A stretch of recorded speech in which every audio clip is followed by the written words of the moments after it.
An update to the breaking news we brought you. Henry County Sheriff Frank Castle and 19 others, including sheriff's deputies, have been arrested. This is a news conference with the U.S. Attorney's Office. We expect to hear from U.S. Attorney John Brownlee. Let's listen in live.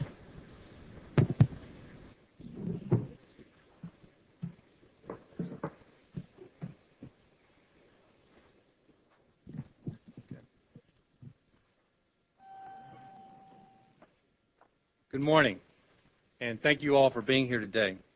I'm pleased to be joined today by the Superintendent of Virginia State Police, Colonel Steve Flaherty, FBI Special Agent in Charge Charlie Cunningham, DEA Special Agent in Charge Sean Johnson, Bob Martin, Assistant Inspector in Charge, my Criminal Chief Tom Bondurant, and Assistant United States Attorney Andrew Bassford. This week, a federal grand jury for the Western District of Virginia returned a 48-count indictment charging 20 individuals, including 13 current and former members of the Henry County Sheriff's Office, a former probation officer for Henry County, and a former employee of the United States Postal Service, with multiple violations of federal law, including racketeering, illegal narcotics trafficking, theft of firearms, possession of stolen firearms, money laundering, making false statements, perjury, and obstruction of justice. The grand jury has returned a speaking indictment which details specific conduct alleged by the grand jury. I'd like to take a few moments to discuss the history of the investigation and the indictment. According to the 48-count indictment, since 1998, sworn officers, employees, and associates of Henry County Sheriff's Office engaged in a continuous scheme to steal illegal drugs, firearms, and contraband from the seized evidence property room. The defendants took cocaine, crack cocaine, marijuana, and firearms, and then sold the stolen drugs and guns back into our community. The grand jury has also alleged that several of the defendants stole seized firearms and other contraband for their own personal use. The grand jury has alleged that 7 of the charged defendants, including 4 former Henry County deputies, conspired to commit multiple acts of racketeering. The grand jury has alleged that 6 of the defendants, including 4 former deputies, conspired to illegally distribute ketamine and steroids.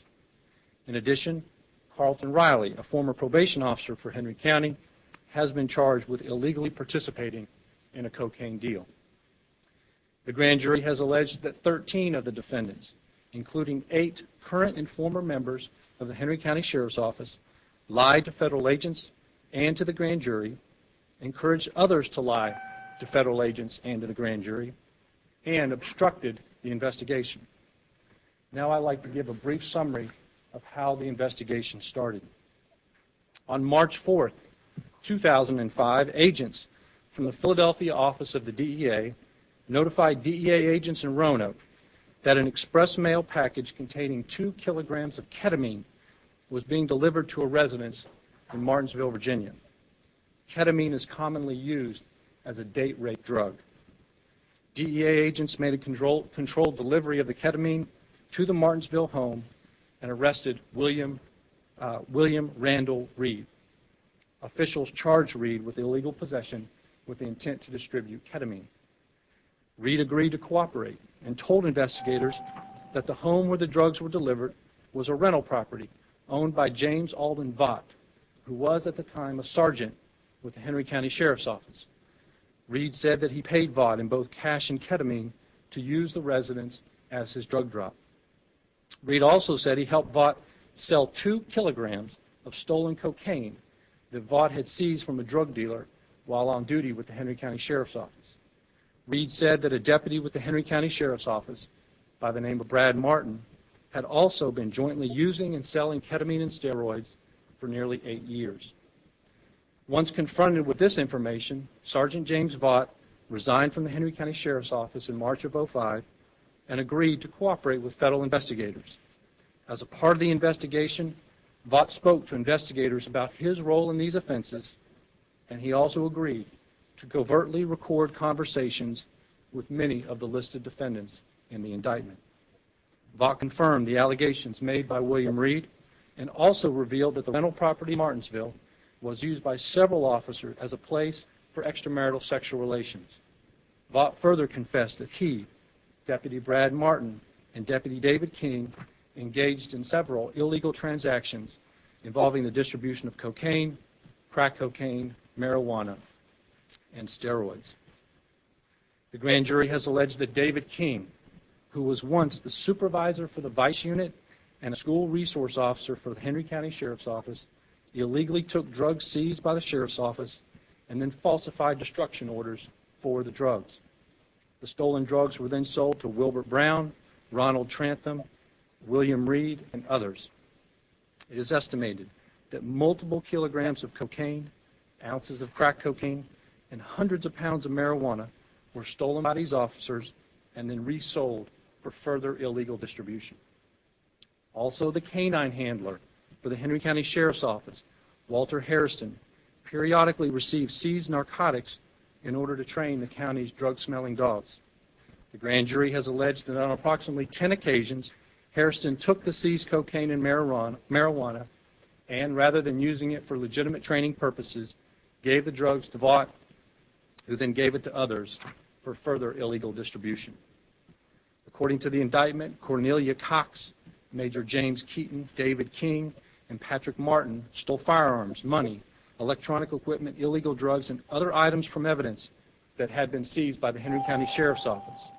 It is further charged that Robert Adams, Wilbert Brown, Harold Franklin Castle, Cornelia Cox, Candy DeShazo, Walter Hairston, James Keaton, David King, Stephen Preston, and Ronald Trantham attempted to obstruct the federal investigation in several ways. All of these defendants made false statements to federal agents, and some encouraged others to make false statements. When called upon to testify before the grand jury, at least one of the defendants lied under oath. In addition, a few of the defendants disclosed sensitive law enforcement information to their co-conspirators in order for them to avoid detection and arrest. And finally, all of the current and former members of the Sheriff's Office violated their oaths as law enforcement officers by ignoring and condoning illegal activities. On one instance, in 2001, a DEA agent from Texas called the Henry County Sheriff's Office to advise them that a drug ledger had been seized that indicated shipments of illegal drugs were being delivered to one Brad Martin in Martinsville, Virginia. The DEA agents in Texas did not realize that Brad Martin was a deputy with Henry County. Brad Martin took the call and shared this information with his fellow deputies, David King and James Vaught. The grand jury has also alleged that Sheriff Castle was advised of this illegal activity and chose not to take any action. The grand jury has also alleged that Sheriff Castle was advised of various illegal activities involving the Henry County Sheriff's deputies. These illegal activities included the distribution of 2 kilograms of cocaine by Vaught and others, the embezzlement of money by Vaught, and the use of steroids by several members of the Henry County Sheriff's Office. The grand jury alleged that Sheriff Castle covered up these illegal activities by not pursuing investigations and by agreeing to pass on sensitive law enforcement information to the offending parties. In this way, Castle assisted these defendants in avoiding detection and arrest. The grand jury also alleged that Castle made false statements to federal investigators and attempted to aid James Vaught in a money laundering scheme to disguise the source of money represented to have been derived from the distribution of cocaine. As to the money laundering charge, the grand jury has alleged that on February 24, 2006, Sheriff Castle attempted to help Vaught give $10,000 of known drug proceeds the appearance of legitimacy by co-signing for a loan for Vaught so that Vaught could launder the drug money. Castle counseled Vaught to deposit small amounts of the drug money into a checking account to pay off the loan. In addition, the grand jury has alleged that Castle agreed with Vaught never to mention the existence of the drug money and then lied to federal investigators saying he knew nothing about Vaught's illegal drug activities. We anticipate that today's charges may